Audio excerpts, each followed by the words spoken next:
Hello and welcome to another episode of Archaeobotany. In this episode we'll discuss the agriculture of ancient South Caucasus society. In this episode we'll discuss the agriculture and plant-based foods that they consumed in the Kura Araxes culture in the South Caucasus region. During the early Bronze Age in the South Caucasus, the Kura Araxes culture, which existed around 3600 to 3500 BCE and continued until 2600-2500 BCE, has been consuming foods throughout different parts of the Middle East. As sites with Kura Araxes artifacts are found in Anatolia, Iran, and the Levant. By this point, plants were already domesticated. This paper by Dr. R. Hovsepyan, I'm definitely mispronouncing that name, went through the literature of various researchers in 1977 who excavated 33 sites in the South Caucasus region to figure out what foods were commonly eaten by this ancient culture. Here are the results. Within these sites, fragments of ancient domesticated cereals were found in the form of glooms, internodes, and other plant ruminants. They found and preserved remnants of different types of barley. This included both 6-row hulled barley and hulled 2-row barley. The 6-row cultivated barley was identified using the slightly asymmetric and bent hulled grains, characteristic to this cultivated group of barley. Both 2-row and 6-rowed barley subspecies were found in vessels in the Apran free sites in Armenia. The 2-row barley found there was identified by the lack of asymmetric shape or convolution and were much smaller in size, indicating that it's likely 2-row barley. Using the same data, it was found that hulled barley was more scarce in the Neolithic, but by the Chalcolithic age, the number of hulled barley varieties began to rise, and by the early Bronze Age, all barley was hulled in nature. In various Bronze Age sites, it was speculated that hull-less varieties of barley were found, but it could be incorrect due to the fact that the barley grain hulls are often fragile and break during cooking. This may often lead to misidentification of the barley. Now on to the appearance of wheats and other cereals.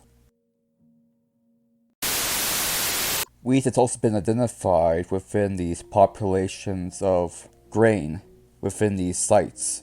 Due to the wide overlap between different types of wheat, including tetraploid and hexaploid wheat, classifying these varieties by grain is considered subjective. But based on other surrounding pieces of evidence, they've made decent approximations of what type of wheat was found in different spots.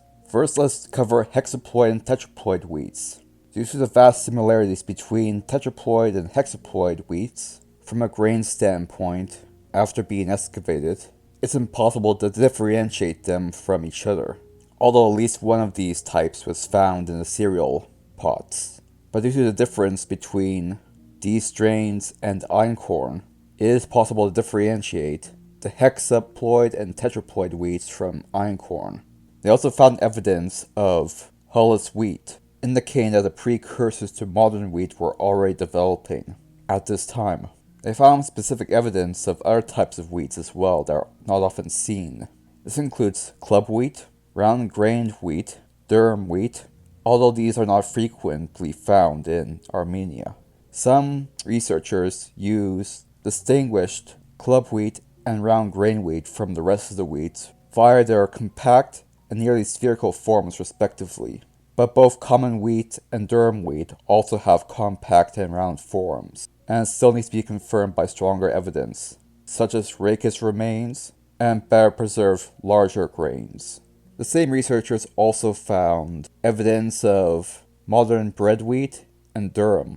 These were identified based on rachis internodes, rather than the grain itself. On a side note, the researchers concluded that there is likely club wheat found in that area due to the fact that club wheat is extremely drought tolerant, which suits the area that this ancient culture dwelled in.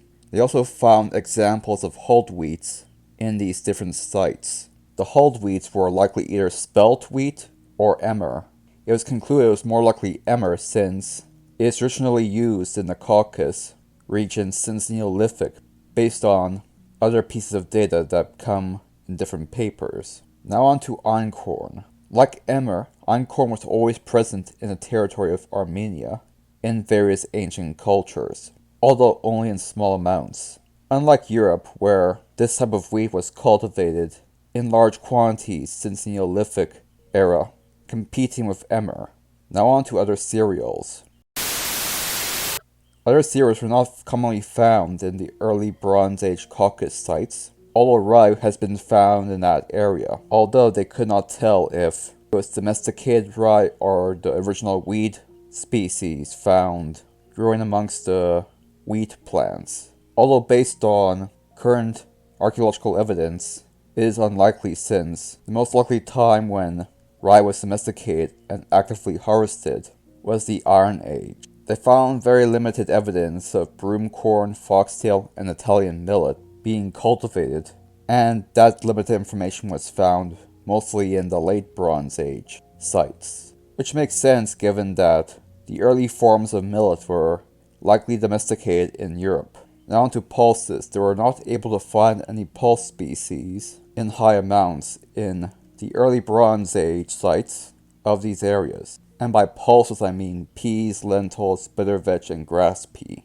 They have found evidence of extensive cultivation of such plants prior to the Bronze Age, but there's also evidence of this process stopping in the Chalcolithic time, and only resumed and expanded during the Kingdom of Van during the Iron Age. Now on to oilseed crops. Flax seeds were found, but only identifiable on the genus level and in very small numbers.